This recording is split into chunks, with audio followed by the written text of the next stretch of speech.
ವಿಧಾನ ಪರಿಷತ್ನ ಅಧಿವೇಶನದಲ್ಲಿ ಸಿಟಿ ರವಿ ಮತ್ತು ಲಕ್ಷ್ಮೀ ಹೆಬ್ಬಾಳ್ಕರ್ ನಡುವಿನ ಜಟಾಪಟಿ ವಿಚಾರಕ್ಕೆ ಸಂಬಂಧಪಟ್ಟಂತೆ ಸಿಎಂ ಸಿದ್ದರಾಮಯ್ಯನವರು ಹೊಸ ಟ್ವಿಸ್ಟ್ ಕೊಟ್ಟಿದ್ದಾರೆ. ಹಾಗಾದ್ರೆ ಆ ಹೊಸ ಟ್ವಿಸ್ಟ್ ಏನು? ಲಕ್ಷ್ಮೀ ಹೆಬ್ಬಾಳ್ಕರ್ ವಿರುದ್ಧ ಅವಾಚ್ಯ ಶಬ್ದ ನಿಂದನೆಯ ಆರೋಪಕ್ಕೆ ಸಾಕ್ಷಿ ಇದೆ ಅಂತ ಹೇಳಿ ಸ್ವತಃ ಸಿಎಂ ಹೇಳಿದ್ದಾರೆ. ಸಿಎಂ ಸಿದ್ದರಾಮಯ್ಯ ಮಾತಿನ ಹಿಂದಿನ ಮರ್ಮ ಅಥವಾ ಅರ್ಥ ಏನು ಅನ್ನುವಂತಹ ಪ್ರಶ್ನೆ ಈಗ. ಸಿಎಂ ಬಳಿ ಇರುವಂತಹ ಸಾಕ್ಷಿ ಸದನದ ಕ್ಯಾಮೆರಾದಲ್ಲಿ ಸೆರೆ ಆಗಿರೋದಾ ಅಥವಾ ಮಾಧ್ಯಮಗಳ ಕ್ಯಾಮೆರಾದಲ್ಲಿ ಸೆರೆಯಾಗಿರೋದ? ಸದನದ ಕ್ಯಾಮೆರಾದಲ್ಲಿ ಸೆರೆಯಾಗಿದ್ರೆ ಸಿಟಿ ರವಿ ಅವರಿಗೆ ಸಂಕಷ್ಟ ಫಿಕ್ಸ್. ಸಾಕ್ಷಿ ಆಧಾರದಲ್ಲಿ ಸಿಟಿ ರವಿ ಮೇಲೆ ಕ್ರಮಕ್ಕೆ ಸೂಚನೆಯನ್ನು ಕೊಡುತ್ತಾ ಸರ್ಕಾರ ಅನ್ನುವಂತಹ ಪ್ರಶ್ನೆ ಸಹಜವಾಗಿಯೇ ಮುನ್ನೆಲೆಗೆ ಬರ್ತಾ ಇದೆ. ಬಿಜೆಪಿಗರು ಹೇಳ್ತಾ ಇರುವಂತಹದ್ದು ಸಿಟಿ ರವಿ ಆ ರೀತಿಯ ಹೇಳಿಕೆ ಕೊಟ್ಟಿಲ್ಲ, ನ್ಯಾಯಾಂಗ ತನಿಖೆ ಆಗಲಿ ಅಂತೇಳಿ. ಸಿಎಂ ಸಿದ್ದರಾಮಯ್ಯನವರು ಹೇಳ್ತಾ ಇರುವಂಥದ್ದು ನ್ಯಾಯಾಂಗ ತನಿಖೆ ಬೀಸೋ ದೊಣ್ಣೆಯಿಂದ ತಪ್ಪಿಸಿಕೊಳ್ಳುವಂತಹ ಯತ್ನ. ನಮ್ಮ ಬಳಿ ಆಡಿಯೋ ಇದೆ, ವಿಡಿಯೋ ಫುಟೇಜ್ ಇದೆ, ಸಿಟಿ ರವಿ ವಿರುದ್ಧ ಕ್ರಮ ಆಗೇ ಆಗುತ್ತೆ ಅನ್ನುವಂತಹ ಅರ್ಥದಲ್ಲಿ ಸಿಎಂ ಮಾತನಾಡ್ತಿದ್ದಾರೆ. ಇನ್ವೆಸ್ಟಿಗೇಷನ್ ಮಾಡ್ತಾ ಇದ್ದಾರೆ. ಅವರು ಜುಡಿಷಿಯಲ್ ಎನ್ಕ್ವೈರಿ ಏನು ಮಾಡಬೇಕು ಅಂತ ಯಾಕೆ ಕೇಳ್ತಾ ಇದ್ದಾರೆ? ಅಲ್ಲಿ ವಿಡಿಯೋ ಆಡಿಯೋ ಕ್ಲಿಪ್ಪಿಂಗ್ಸ್ ಎಲ್ಲ ಅವರು ಅವಾಚ್ಯ ಶಬ್ದ ಬಳಸಿದ್ರು ಅಂತಕ್ಕಂಥದ್ದು. ಅಲ್ಲಿ MLCಗಳು ಹೇಳಿದವರು ಜುಡಿಷಿಯಲ್ ಎನ್ಕ್ವೈರಿ ಮಾಡಬೇಕು. ಆಮೇಲೆ ಇವರು ಮಾತಾಡಿರೋದು ಸತ್ಯ. ಅಮೌಂಟ್ಸ್ ಕ್ರಿಮಿನಲ್ ಅಫೆನ್ಸ್ ಅಲ್ಲ. ಈಗ ಅವರು ಬಿಜೆಪಿ ಸೆಂಟ್ರಲ್ ಪಾರ್ಟಿ ಬಿಜೆಪಿ ಆಗಿ ಈ ತರ ಪದ ಬಳಕೆ ಮಾಡೋದಿದೆಯಲ್ಲ, ಇದು ಅತ್ಯಂತ ಖಂಡನೀಯವಾಗಿದೆ. ಕಾಲ ಬದಲಾಗೋದು ಇವ್ರ ಕಾಲಜ್ಞಾನಿನ ಎಲ್ರಿಗೂ ಗೊತ್ತಿದೆ. ಅವ್ರ ಟೈಮ್ ಬಂದು ಹೋಗಿದೆ, ಬಂದಿತ್ತು, ಬಂದು ಹೋದು ಆಯಿತು. ಜನ ನೋಡಿದ್ದಾರೆ, ಅವ್ರು ಕಾಲ ಬಂದಾಗ ಏನೇನು ಮಾಡಿದ್ದಾರೆ ಅಂತ ಜನರಿಗೆ ಗೊತ್ತಿಲ್ವಾ? ಸಿಟಿ ರವಿ ಏನ್ ಬೇಕಾದ್ರೆ ಆರೋಪ ಮಾಡ್ತಾರ್ರಿ. ಸಿಟಿ ರವಿ ಆರೋಪ ಮಾಡೋದ್ರಲ್ಲಿ ಎಕ್ಸ್ಪರ್ಟ್. ಸಿಟಿ ರವಿ ಆರೋಪ ಮಾಡೋದ್ರಲ್ಲಿ, ಸಿಟಿ ರವಿ ಮಾತನ್ನ ತೀರ್ಸೋದ್ರಲ್ಲಿ ಎಕ್ಸ್ಪರ್ಟ್ ಇದ್ದಾರೆ. ಅದ್ರಲ್ಲೇನಿದೆ? ನಾನು ಹೆಚ್ಚಿಗೆ ಮಾತನಾಡ್ಲಿಕ್ಕೆ ಹೋಗೋದಿಲ್ಲ. ಅವ್ರೇನಾದ್ರು ಜಾಸ್ತಿ ಮಾತಾಡಿದ್ರೆ ಅವ್ರ ಬಗ್ಗೆ ಏನ್ ಮಾತಾಡ್ಬೇಕು ಅಂತ ಮಾತನಾಡ್ತೀನಿ. ಗೌರವಯುತವಾಗಿ ಆದಂತ ತಪ್ಪಿಗೆ ಈ ರಾಜ್ಯದ ಮಹಿಳೆಯರನ್ನ ಕ್ಷಮೆ ಕೇಳ್ತಕ್ಕಂಥದ್ದು ಒಳಿತು ಅಂತಕ್ಕಂಥದ್ದು ನನ್ನ ಭಾವನೆ. ಅವ್ರ ಮನೆಯಲ್ಲೂ ಕೂಡ ಮಹಿಳೆಯರಿದ್ದಾರೆ, ಅವ್ರ ಕುಟುಂಬದಲ್ಲೂ ಕೂಡ ತಾಯಿ ಜನ್ಮ ಕೊಟ್ರೇನೆ ಇವರೆಲ್ಲ ಆಚೆ ಬರಕ್ ಸಾಧ್ಯ. ತಾಯಿ ಜನ್ಮ ಕೊಡ್ಲಿಲ್ಲ ಅಂತ ಅಂದ್ರೆ ಇವ್ರು ಯಾರು ಆಚೆ ಬರಕ್ ಸಾಧ್ಯ ಇಲ್ಲ.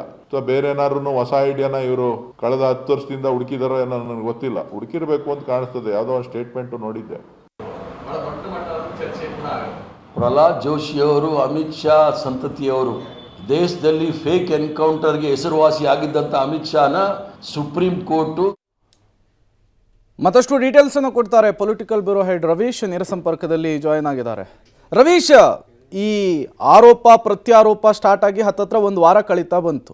ಸಿಎಂ ಸಿದ್ದರಾಮಯ್ಯನವರು ಇದೇ ವಿಚಾರಕ್ಕೆ 2-3 ಬಾರಿ ರಿಯಾಕ್ಟ್ ಮಾಡಿದರೆ ನಮ್ಮ ಬಳಿ ಆಡಿಯೋ ಇದೆ, ವಿಡಿಯೋ ಇದೆ ಅಂತ ಹೇಳ್ತಾ ಇದ್ದಾರೆ. ಬಟ್ ಇದರಲ್ಲಿ ಇನ್ವೆಸ್ಟಿಗೇಷನ್ ಇನ್ನೂ ಯಾಕೆ ಆಗ್ತಾ ಇಲ್ಲ ಅಂಥೇಳಿ, ಬೇರೆಲ್ಲ ವಿಚಾರದಲ್ಲಿ SIT ಅನ್ನು ರಚನೆ ಮಾಡುವಂತಹ ಸರ್ಕಾರ ಈ ವಿಚಾರದಲ್ಲಿ ಯಾಕೆ ಡಿಲೇ ಮಾಡ್ತಾ ಇದೆ ಅಂತ ಹೇಳಿ ರವೀಶ್?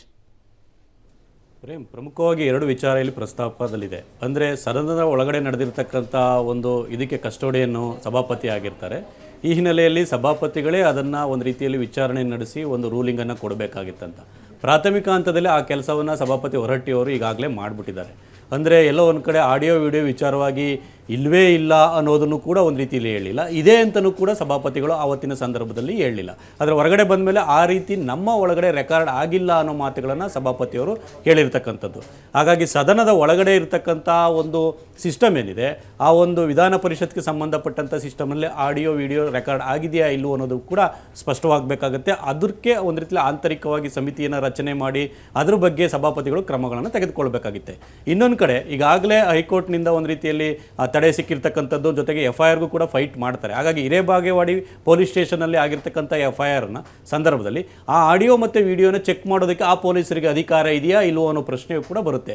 ಆ ಕಾರಣಕ್ಕೋಸ್ಕರವಾಗಿ ಡಿಲೇ ಆಗ್ತಾ ಇರ್ತಕ್ಕಂಥದ್ದು. ಒಂದು ಕಡೆ ಸಿಟಿ ರವಿ ಅವ್ರನ್ನ ಸುತ್ತಿಸಿ ದೊಡ್ಡ ಮಟ್ಟದ ವಿವಾದವನ್ನು ಮಾಡ್ಕೊಂಡಿರ್ತಕ್ಕಂಥದ್ದು, ಆ ಬಳಿಕ ಹೈಕೋರ್ಟ್ ಚಾಟಿ ಬೀಸಿ ಸಿಟಿ ರವಿ ರಿಲೀಸ್ ಆಗಿರ್ತಕ್ಕಂಥದ್ದು.